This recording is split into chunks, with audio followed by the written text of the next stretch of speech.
If you love someone with a disability, you have a duty to make them as comfortable, safe, and make the space around them as accessible as possible so they can forget for just a moment that they are disabled, so that when, not if, when you make fun of them for their disability, it hits them twice. Let's talk about that. Morty, I'm not disparaging the differently abled. So this is the first video in a series I've been thinking of as writing people who are different from me. Right now I just have this video and how to write skin color, and that's it. I write men. I don't know what I'm doing. I make them breast boobily down the stairs. And I've thought about making a long video on writing romance as an asexual person, but I don't write that. But the cool thing about disability is that I may not be disabled at this moment, but I could be hit by a bus tomorrow, so... Anyway, do's and don'ts to writing disabilities. Let's go.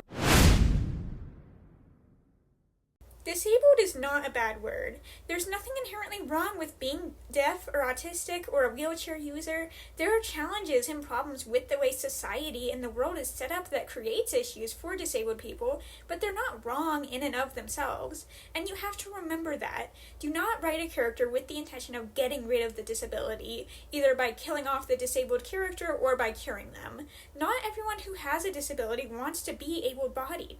Their disability is their normal, and they have communities, languages, schools, and cultures centered around their disabilities and how they found empowerment in them. And it's insulting when an able-bodied idiot comes along with a story about how they fixed their disabled characters. You can, of course, make your disabled character able-bodied at the end of the story, but you'll need to be careful in how you set that up and how that plays into that specific character's interaction with their disability. But there's also nothing wrong with starting the story with a disabled character and ending it with a disabled character. Ending it with a disabled character who is fine with where they are with their disability, who did not go through the story to get a cure and doesn't feel jaded at still being disabled. Or you could start the story with an able-bodied character and end it with a disabled character whose arc helped them learn to find strength in their new body. And a good way to find an ending that will help disabled people feel empowered is by... This was not originally in my script because it feels obvious, and yet here we are. When you are writing a character who is different from you, do research on those differences. Like, I wrote a character who is an upper body amputee, and I had to do a lot of research on what that means, because I went into it thinking I could just strap any old prosthetic on her, and she'd be good to go. But that's not the case in real life, or the story I wanted to tell. There's a lot to consider with prosthetics. A lot of upper body amputees don't like prosthetics because the weight is clunky, and if they've lost a significant amount of their arm, the prosthetic may help them look average, but it won't offer much function. Plus, it can be difficult navigating straps, sleeves, compressors, and cleaning it, all things that come along with prosthetics if you don't have one or both of your arms. I went into my story knowing none of this, but I wanted to write a well-represented amputee, so I did my research, and so should you, because if you don't, your story will suffer. No one will remember how great the plot or every other character was if all they ever hear about is how you butchered the disabled representation. And don't just do research on one specific disability, because the human body is a complex machine. When one part breaks, it's not uncommon for another part to work weird, even if it doesn't have anything to do with the disability. And it's also just good to be well-rounded, talk to actual disabled people, engage in content by disabled people to help you get the first-hand knowledge on how to write good disabled representation. But don't. People who love each other make fun of one another. This will look different from person to person, but it's something fairly common, and a person's disability is usually a pretty big facet of their life. It will be something everyone in their life is aware of a lot of the time, and this means it's easy ammo to mock them, and you should lean into that. If you have a character whose love language is mockery, have them mock each other's disabilities. It feels weird and wrong to do, but it's also real, and it can be a great way to show off your characters and breed drama. Who can make fun of your disabled character? How can they do it? Who can't make fun of them? Who gets offended when someone even brings up the character's disability? Who annoyingly tries to coddle them? Answering these questions will help flesh out all your characters and their relationships to each other. And it can also help you get a handle on your villains. It's sort of the kick the puppy trope, where you show the villain is evil by having them commit one evil act. Having a villain go after the disabled character, either because they see them as weak or because they're ableist, will help get your audience to hate your villain if that's what you want. You, of course, want to be careful. You want the real people with the disabilities you wrote about to be able to read your work without reliving their own horrors. But remember, there are a lot of different ways to interact with a disabled character, as their friend, their family, their caregiver, the devil on their shoulder who insists they should do that thing even though their body will make them pay for it for weeks, or as the villain or Karen who makes their life that much more annoying. This is always the first thing I think about when I'm coming up with new disabled characters, and it always makes me feel my most ableist because I'll sit there thinking about my characters and trying to find what I think of as a pretty disability. This means a disability that won't get in the way of the plot, because a character will come into my head pretty fully formed and I know they are disabled, but how? Is it chronic illness, pain, a visible disability, an invisible disability, an intellectual disability? These are all questions I need to ask, because if I know my characters will be roughing it for months, I know I probably can't give my character a compromised immune system. If I wanted to do justice to that disability, I would end up with a character who was chronically sick in the woods, and dealing with that would get in the way of the plot.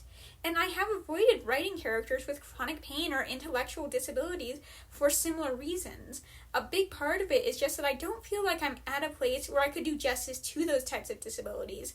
But another part of it is that I have not been able to put characters with those disabilities in my story and uphold my plot. And this isn't even strictly something you should do for a disabled character. If you have characters with different magical abilities, this is something you should also do. Or even if your characters aren't disabled, they'll still have restraint you'll want to be aware of. I'm a small woman. There is stuff I just cannot do, things I can't reach, things I can't lift, things I won't even try to do because I know my limits. And you should know your character's limits. Planning characters before plot or plot before characters is something that will be different for everyone, but you should get a good idea for what's going to happen in your story and what your world looks like before you decide precisely what limitations your characters will have, because then you'll have to put in the planning to figure out what needs to change about your world to make it accessible to them, and what plot points you need to drop or add to accommodate what they can and can't do. Just remember, when you're character planning, don't.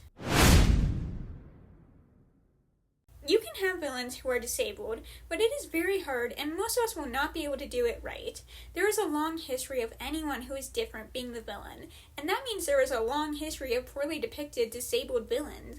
And you have to remember that there is a lot of upsides to including characters who are physically disabled or disfigured in your story. It gives your audience something noticeable to hang on to when it comes to that character, and that makes them more memorable. So I can see the appeal to making your villain more memorable by making them disabled or disfigured, but don't.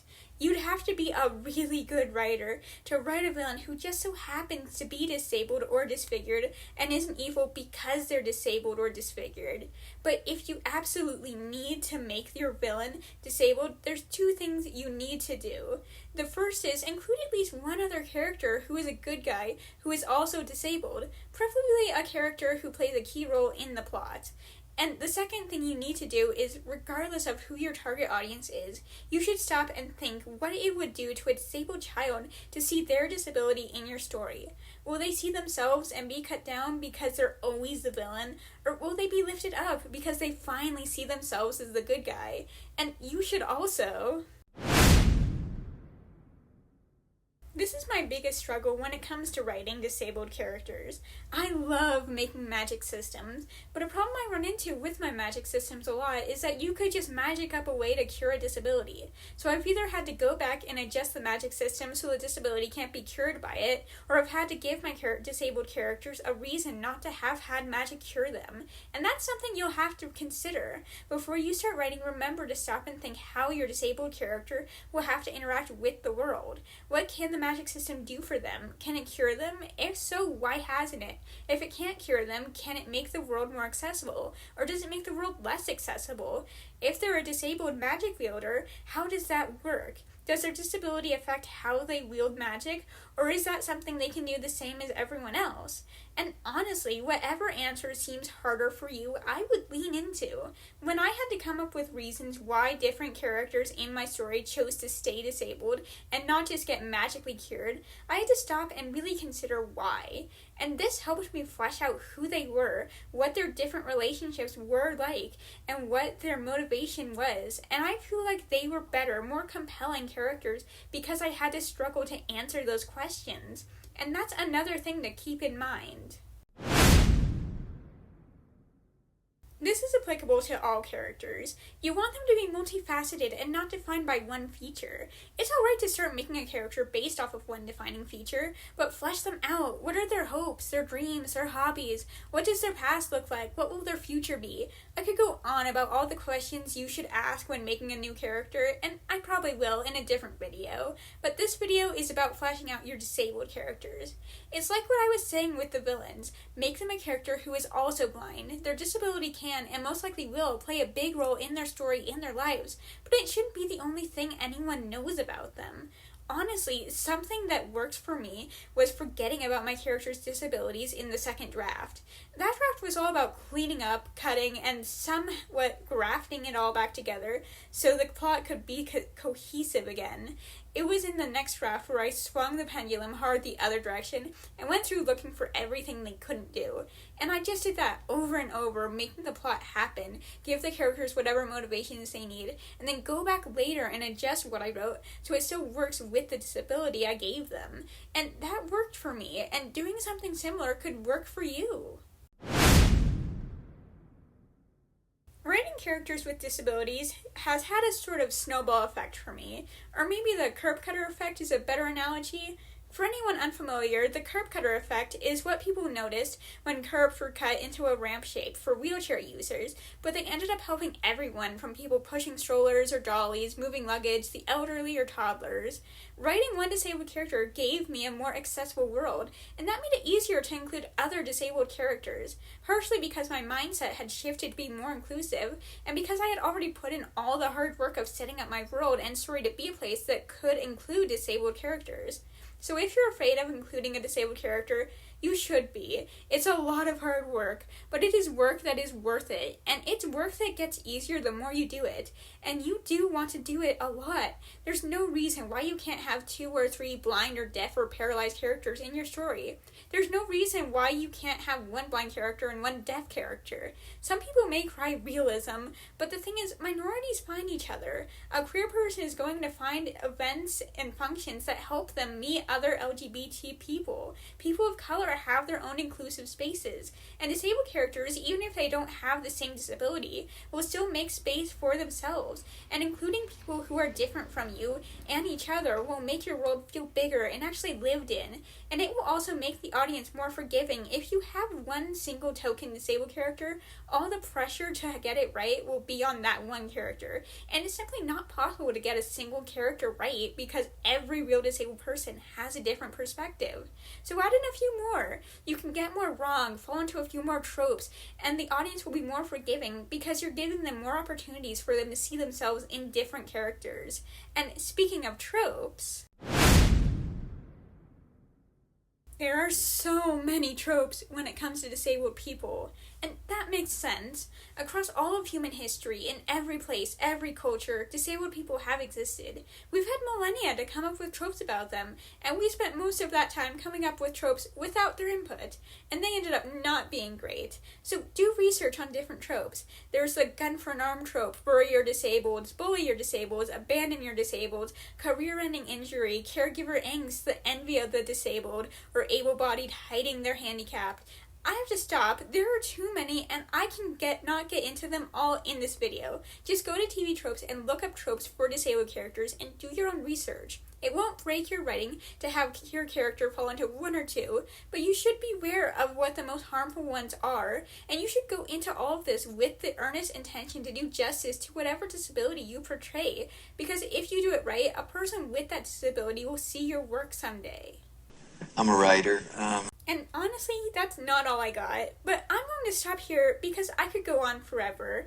If you want more, I made a short series on writing disabled characters, and honestly, go out and watch videos by disabled creators. It's getting that first-hand knowledge that really going to make a difference in your story. And in the meantime, don't forget to read and write! Hey, so I wrote a book and I put it up online. It's a high fantasy story with evil kings and arranged marriages and an Avatar-inspired magic system. And if you find that interesting, you should go to Wattpad or Scribble Hub where I post a new chapter every Sunday.